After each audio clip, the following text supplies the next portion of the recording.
जीविका दीदियों को पीएम मोदी का तोहफा मिलने वाला है। दरअसल पीएम जीविका बैंक का शुभारंभ करेंगे। खाते में 105 करोड़ रुपए भेजे जाएंगे।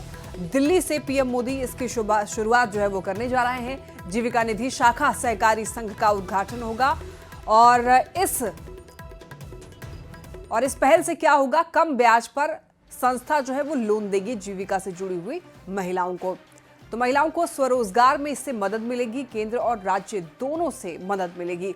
जीविका से जुड़े हुए सभी रजिस्टर्ड समूह इसमें सदस्य होंगे। तो आपको बताते चलें, प्रधानमंत्री नरेंद्र मोदी ये तोहफा देने वाले हैं। जीविका से जुड़े हुए जो जितनी भी इसमें महिलाएं हैं उनको इससे काफ़ी फायदा होगा। स्वरोजगार में ये लोन यहाँ से उठा पाएंगी बहुत ही कम ब्याज पर। तो बिहार की जीविका दीदियों के लिए पीएम जीविका बैंक का शुभारंभ करने वाले हैं। दिल्ली से ही शुभारंभ होगा इसका। दरअसल दिल्ली से इसकी शुरुआत होगी। खाते में 105 करोड़ भेजे जाएंगे। तो बिहार को आज बड़ी सौगात दे रहे हैं प्रधानमंत्री नरेंद्र मोदी। अपने पार्टी के अंदर में संपन्न महिलाओं के लिए परेशान है, लेकिन माननीय नीतीश कुमार और माननीय नरेंद्र मोदी जी बिहार के अति पिछड़ा दलित जो महिलाएं हैं उनको स्वावलंबी बनाएं।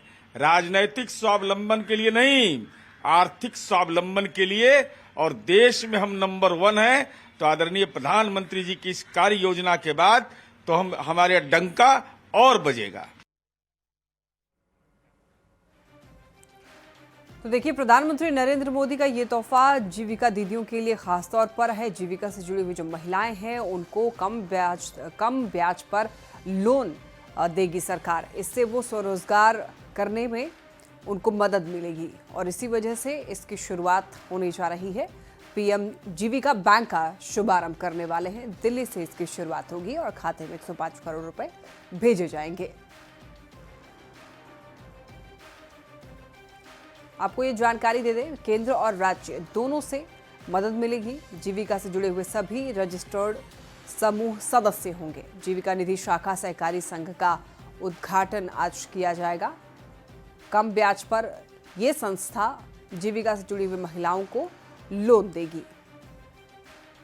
और ज्यादा जानकारी के लिए न्यूज़ 18 संवाददाता शैलेंद्र हमारे साथ जुड़ रहे हैं। शैलेंद्र, जीविका से जुड़ी हुई जो महिलाएं हैं उनके लिए पीएम मोदी एक बड़ा तोहफा देने वाले हैं, एक बार पूरी जानकारी दीजिए।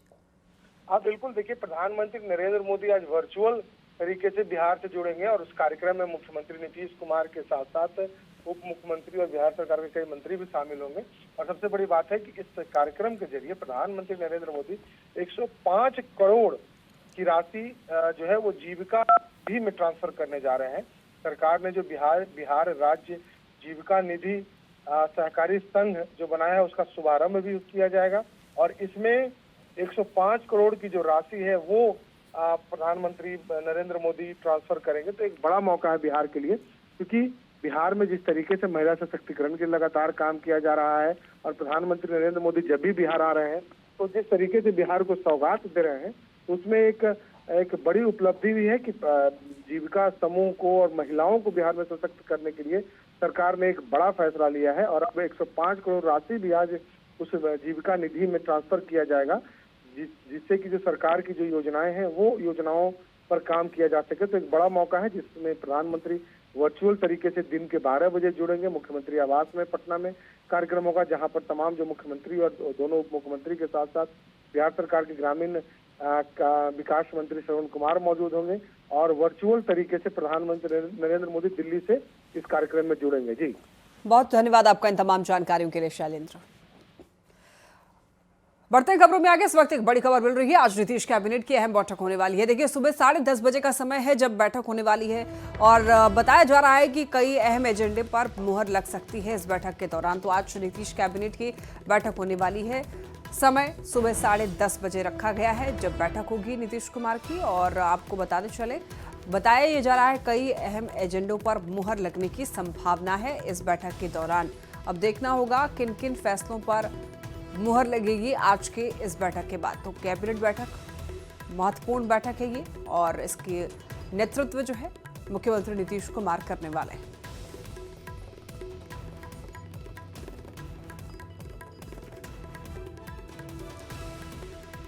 तो कई अहम एजेंडे पर मुहर लगने की संभावना। आज की कैबिनेट की बैठक में 10:30 बजे का समय रखा गया है। मुख्यमंत्री नीतीश कुमार बैठक करने वाले हैं 10:30 बजे और उसके बाद देखना होगा कौन कौन से अहम फैसलों पर चर्चा होती है और कौन कौन से अहम फैसलों पर मुहर लगती है नीतीश कैबिनेट की बैठक में। और दिल्ली में आज से जीएसटी काउंसिल की बड़ी बैठक शुरू हो रही है। 2 दिन तक चलने वाली इस बैठक के पहले दिन आज अलग अलग राज्यों के वित्त सचिव और वाणिज्य कर सचिव इसमें शामिल होंगे। बैठक में झारखंड के वित्त मंत्री राधाकृष्ण किशोर भी शामिल होंगे और झारखंड के हक की मांग रखेंगे। वित्त मंत्री इस बैठक में झारखंड के लिए केंद्र से क्षतिपूर्ति अनुदान की मांग रख सकते हैं। झारखंड में करीब 28.81% गरीबी है और इसीलिए केंद्र से झारखंड मांगे मोर। प्रति व्यक्ति आय में झारखंड का स्थान जो है वो आपको बता दें नीचे से तीसरे स्थान पर है झारखंड। जीएसटी काउंसिल की बैठक आज से हो रही है और जीएसटी रिफॉर्म से झारखंड की आशंका है। बता दें आपको आज झारखंड के लिए मांग की जाएगी। तो बड़ी बैठक जीएसटी काउंसिल के आज से शुरू होने वाली है और इसमें झारखंड के वित्त मंत्री राधाकृष्ण किशोर भी शामिल होंगे। चलिए बात करते हैं मौसम की। बात बारिश और उससे हो रही परेशानियों की हम लोग करेंगे। दिल्ली एनसीआर में पिछले कई दिनों से लगातार बारिश हो रही है और यमुना में जलस्तर लगातार बढ़ता जा रहा है। यह खतरे के निशान के करीब पहुंच चुका है। अब इससे दिल्ली में बाढ़ का खतरा बढ़ गया है। हरियाणा के हथनीकुंड बैराज से पानी छोड़ा गया है जिससे कि दिल्ली में बाढ़ का खतरा बढ़ा है। दिल्ली, गुरुग्राम, नोएडा में बारिश होने की संभावना है। मौसम विभाग ने दिल्ली में ऑरेंज अलर्ट जारी किया है। तो खतरे के निशान के करीब पहुंच चुका है यहाँ पर जलस्तर। दिल्ली एनसीआर में लगातार हो रही बारिश की वजह से बाढ़ का खतरा मंडराने लगा है। यमुना नदी का जलस्तर लगातार बढ़ता जा रहा है।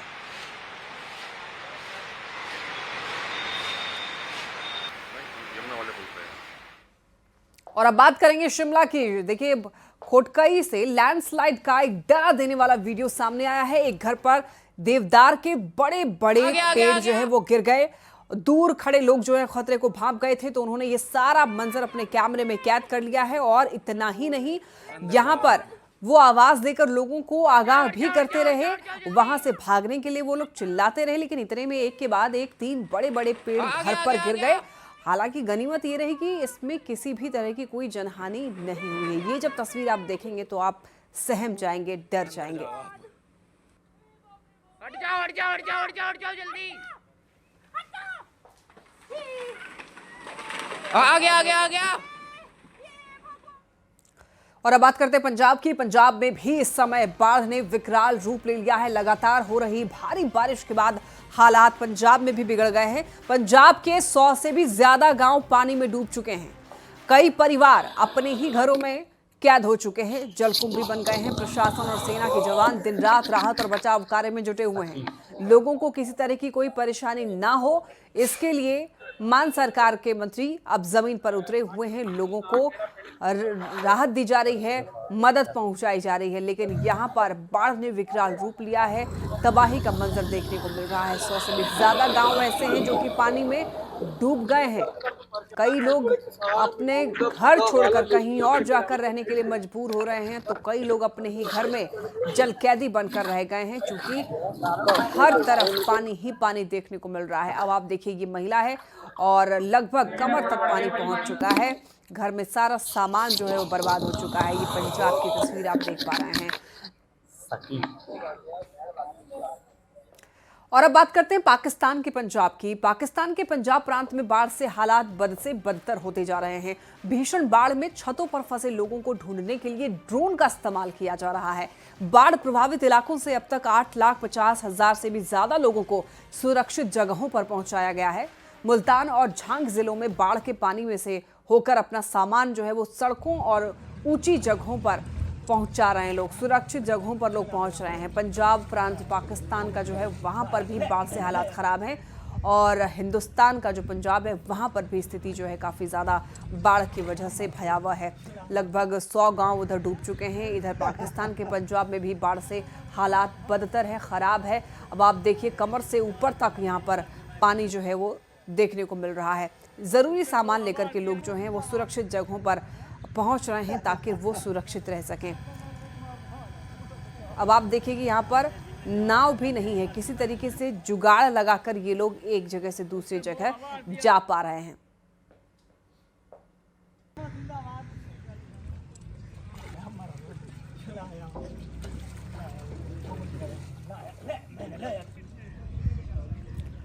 और अब खबर मिल रही है शेखपुरा से, जहां पर घाट कुसुम्बा के हरहर नदी से प्रभावित लोगों का दर्द कम नहीं हो रहा है। महिलाओं का आरोप यह है कि राजनीतिक दल कपड़े और खाना वितरण के नाम पर खाना पूर्ति कर रहे हैं। उनकी समस्या का कोई समाधान नहीं किया जा रहा है। मिलना चाहिए, खाना पीना, पैसा कौड़ी, राशन पानी चाहिए, प्लास्टिक चाहिए, नहीं मिल रहा। 4 गो बाल बच्चा है, 2 जीव हम अपना है, कहाँ से खाएंगे? सरकार खाली वोट लेगी। और इस वक्त भागलपुर से बड़ी खबर मिल रही है। वंदे भारत एक्सप्रेस पर पथराव का मामला सामने आ रहा है। शरारती तत्वों पर आरोप लगा है। कोच C4 की 2 खिड़कियां टूट गई है। यात्रियों में काफी देर तक अफरा तफरी का यहां पर माहौल रहा। और आपको बता दें कि जमालपुर हावड़ा वंदे भारत एक्सप्रेस पर पथराव हुआ है। कोच C की यहाँ पर जो खिड़कियां हैं वो टूट गई है। तो आपको बताते चले, यात्रियों में काफी देर तक अफरा तफरी रही। वंदे भारत एक्सप्रेस पर पथराव का ये मामला, हालांकि ये कोई पहला मामला नहीं है, इससे पहले भी कई मामले ऐसे सामने आ चुके हैं। ज्यादा जानकारी के लिए न्यूज 18 संवाददाता आशीष रंजन हमारे साथ जुड़ रहे हैं। आशीष, वंदे भारत एक्सप्रेस पर पथराव का मामला सामने आ रहा है, एक बार पूरी जानकारी दीजिए। ये 2 महीने के अंदर इस ट्रेन पर जो है लगभग 5 बार जो है इस तरह की घटना सामने आ चुकी है। और हर एक बार जो है पत्थरबाजी की घटना के बाद जो है आरपीएफ के द्वारा जो है कार्रवाई की बात तो जरूर की जाती है, लेकिन आज तक किसी भी मामले में कार्रवाई नहीं हुई है। कल भी जो है पंजवारा के पास जो है वंदे भारत ट्रेन पर जो है पथराव किया गया है। C4 कोच का जो शीशा है वो टूट गया, जिसके बाद जो है यात्रियों में काफी अफरा तफरी का माहौल हो गया। कुछ देर के लिए जो है ट्रेन को वहां पर रोका जरूर गया था और फिर वहां से रवाना कर दिया गया है। वहीं एक बार फिर से जो है रेलवे के अधिकारी और आरपीएफ के जो पदाधिकारी हैं उन्होंने कहा है कि सीसीटीवी फुटेज की जांच की जा रही है और जो भी शरारती तत्व होंगे उन पर कार्रवाई की जाएगी। लेकिन सबसे बड़ा सवाल उठ रहा है यहाँ पर कि लगातार वंदे भारत ट्रेन को ही जो निशाना क्यों बनाया जा रहा है और कौन लोग हैं इसके पीछे जो लगातार वंदे भारत ट्रेन पर पथराव कर रहे हैं। जी आशीष, कौन से स्टेशन पर यह घटना घटी है और क्या उन शरारती तत्वों की पहचान हो पाई है? ये बांका जिला के पंजवारा के पास ये घटना हुई है और अभी तक जो है रेलवे के अधिकारियों का कहना है कि कोई छोटे बच्चे के द्वारा इस तरह का हरकत किया गया है। लेकिन सवाल खड़े हो रहे हैं कि अगर इस बार बच्चे ने हरकत की है, पिछले कई घटनाओं में जो है लगातार इस तरह की घटना सामने आई है। एक बार जो ड्राइवर की होते हैं वंदे भारत के, उनके शीशे पर पत्थरबाजी की गई थी, वो टूटा था। लगातार इस तरह की घटना हो रही है और आरपीएफ हर एक बार दावा करती है कि सीसीटीवी फुटेज की जांच के बाद कार्रवाई की जाएगी, लेकिन आज तक जो है कोई कार्रवाई होती नजर नहीं आई है और लगातार शरारती तत्वों का जो है एक तरह से कहा जा सकता है कि मन बढ़ गया है और लगातार ट्रेन पर हमला कर रहे हैं। ठीक है, बहुत धन्यवाद आपका इन तमाम अपडेट्स के लिए आशीष। बक्सर से बड़ी खबर मिल रही है। देखिए, पास्ता खाने से एक ही परिवार के 7 लोग बीमार हो गए हैं। इलाज के दौरान 2 लोगों की मौत भी हो गई है। औद्योगिक थाना के दहिवर गांव की घटना बताई जा रही है। मौके पर बक्सर एसपी शुभम आर्य पहुंचे। तो देखिए, एक खबर ऐसी मिल रही है कि पास्ता खाने से एक ही परिवार के 7 लोग बीमार पड़ गए। बक्सर का ये मामला है और बताया जा रहा है जब इलाज के लिए सभी लोग गए तो इलाज के दौरान 2 लोगों की मौत हो गई, यानी कि पास्ता खाने से 2 लोगों की मौत हो गई है। औद्योगिक थाना के दहिवर गांव की घटना है। अब मौके पर एसपी शुभम आर्य पहुंचे हैं, यानी कि अब ये मामला प्रशासन के संज्ञान में भी है। हालांकि इसके पीछे अब क्या है वो जानकारी सामने निकल कर आएगी, पोस्टमार्टम होगा उसके बाद। लेकिन फिलहाल बताया जा रहा है कि इलाज के दौरान परिवार के 7 लोगों में से 2 की मौत हो गई पास्ता खाने से। ज्यादा जानकारी के लिए न्यूज 18 संवाददाता पुष्पराज हमारे साथ जुड़ रहे हैं। पुष्पराज, पास्ता खाने से बीमार हो गए कुछ लोग और क्या पास्ता खाने की वजह से ही 2 लोगों की मौत हुई है? इस पूरे मामले में बख्तर एसपी शुभम आर्य ने बताया कि जो परिवार के लोग हैं वो पास्ता खाए हैं, जिसके बाद परिवार के सभी लोगों की काफी स्थिति गंभीर हो गई और उनको इलाज के लिए सदर अस्पताल भेजा गया, जहां इलाज के क्रम में 2 लोगों की मौत हुई है। मौत के पीछे की वजह स्पष्ट नहीं हो पा रही है। एसएसएल टीम को मौके पर बुलाई गई है, जो खाना है उसका सैंपल लिया गया और जांच के बाद स्थिति स्पष्ट हो पाएगी कि मौत की वजह क्या है। जी, डॉक्टर्स क्या कह रहे थे?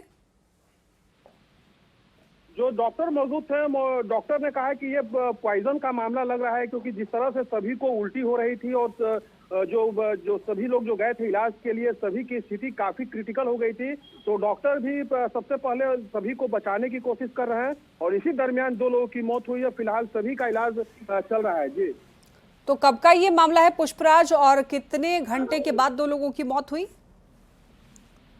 बताया जा रहा है कि देर रात घर में पास्ता बना था और उसके बाद जब पास्ता इन लोगों ने खाया है, उसके बाद तकरीबन आधी रात के बाद से सभी की तबीयत खराब होने लगी है और औद्योगिक थाना की पुलिस को सूचना दी गई, जिसके बाद सभी को सदर अस्पताल सबसे पहले ले जाया गया, जहां इनका इलाज किया गया और 2 लोगों की मौत अभी थोड़ी देर पहले हुई है। जी, ठीक है, बहुत धन्यवाद आपका इन तमाम अपडेट्स के लिए। बढ़ते खबरों में आगे, मुख्यमंत्री नीतीश कुमार 4 सितंबर को सिवान आ रहे हैं। पचरुखी के नारायणपुर और पपोर पंचायत सरकार भवन पर सीएम का यहां पर कार्यक्रम है। बताया जा रहा है इसको लेकर तैयारी जोरों शोरों से चल रही है। आपको बताते चलें, पचरुखी के नारायणपुर और पपोर पंचायत सरकार भवन में यहां पर सीएम का एक कार्यक्रम होने वाला है। इसको लेकर तैयारियां पूरी जोर शोर से चल रही है। पपोर पंचायत सरकार भवन, हेल्थ वेलनेस सेंटर, आंगनबाड़ी केंद्र को पूरी तरीके से सजाया जा रहा है। जायजा लिया है संवाददाता मृत्युंजय सिंह ने। सीएम नीतीश कुमार सिवान आ रहे हैं, ऐसे में उनको आगमन को लेकर तैयारी जोर शोर चल रही है। तो वही पपोर पंचायत में पंचायत सरकार भवन हो, हेल्थ वेलनेस सेंटर हो या अन्य योजनाएं, सभी को दुल्हन की तरह सजाया जा रहा है। कार चल रही है। ये तस्वीर आप देख सकते हैं, समेकित बाल विकास परियोजना आंगनबाड़ी का केंद्र है, जहां पूरी तरह से सजाया जा रहा है। यहाँ कार चल रहा है। यह तस्वीर हम दिखाने की कोशिश करेंगे, जहां जल जीवन हरियाली के तहत एक तालाब का निर्माण किया गया है, वहां सौंदर्यीकरण का काम चल रहा है। आप तस्वीर में देख सकते हैं, चूंकि सीएम का यहाँ कार्यक्रम है। ये पंचायत सरकार भवन है पपोर में, जहाँ पे कार्यक्रम होनी है, जिसको लेकर आप दूर दूर तक जहाँ नजर जाएगा, वहाँ जितनी भी सरकार की योजनाएं हैं उसको धरातल पर उतारा जा रहा है। सौंदर्यीकरण का कार्य चल रहा है, रंग पुताई की जा रही है। तो वहीं उनकी आगमन को लेकर जोर शोर से यहाँ कार्य किया जा रहा है। उनकी आगमन सिवान जिले के पचरुखी प्रखंड के पपोर गांव में होना है, पपोर पंचायत में होना है, जिस कार्य चल रही है। तो वहीं स्थानीय लोगों में सीएम के आगमन को लेकर खुशी देखी जा रही है। मृत्युंजय सिंह, न्यूज 18 सिवान। देखिए, मोतिहारी में मुंबई की तर्ज पर मरीन ड्राइव बनाने का काम शुरू कर दिया गया है। 30 करोड़ रुपए की लागत से मोती झील के दोनों तरफ मरीन ड्राइव बनाया जाएगा। इससे आकर्षक रूप देने की तैयारी है, ताकि शहर की सुंदरता में 4 चांद लग सके। संवाददाता अवनीश कुमार सिंह की इस रिपोर्ट को देखिए। विशेष निर्देश के बाद अब मोतिहारी के मोती झील का कायाकल्प होना है। और देखिए, तस्वीर आपको दिखा रही है, यही मोती झील है जिसका कायाकल्प किया जाएगा और 30 करोड़ रुपए की लागत से मोती झील के दोनों तरफ जो है मुंबई की तर्ज पर मरीन ड्राइव का निर्माण जो है वो कराया जाएगा। इसके लिए राशि भी स्वीकृत कर दी गई है और नीतीश सरकार ने ये बड़ा फैसला लिया है कि मोतिहारी के ऐतिहासिक मोती झील के चारों तरफ पाथवे बनेगा, मरीन ड्राइव बनेगा, ताकि मोतिहारी वासी जो है उनको फायदा हो सके। देखिए, दूर दूर तक जो आपको तस्वीर दिख रहा है, दोनों तरफ मकान जरूर बन गए हैं, लेकिन सरकार की ये कोशिश है कि पूरे मोती झील के चारों तरफ पाथवे बनाया जाए, मरीन ड्राइव बनाया जाए, ताकि मुंबई की तरह मोतिहारी भी दिखे। और प्रधानमंत्री नरेंद्र मोदी जब मोतिहारी आए थे तो उन्होंने कहा भी था कि पूर्वी भारत का जो है नया मुंबई जो है वो बनने वाला है। तो वैसी स्थिति में अब उस पर काम करना शुरू हो गया है। अधिकारी एक्शन मोड में है और खुद डिप्टी सीएम सम्राट चौधरी और जो स्थानीय सांसद हैं राधा मोहन सिंह, उन्होंने बताया भी है कि अब मोतिहारी में भी मरीन ड्राइव बनेगा। मोती झील के दोनों तरफ मरीन ड्राइव का निर्माण कराया जाएगा और लोगों को इसका काफी फायदा भी होगा। तो आने वाले समय में पर्यटन के दृष्टिकोण से हो, काफी संख्या में जो टूरिस्ट है वो भी यहाँ आएंगे और मोतिहारी वासी को भी अब मुंबई की तरह मरीन ड्राइव का फायदा जो है वो मोतिहारी में मिल सकेगा। अवनीश कुमार, न्यूज 18 मोतिहारी।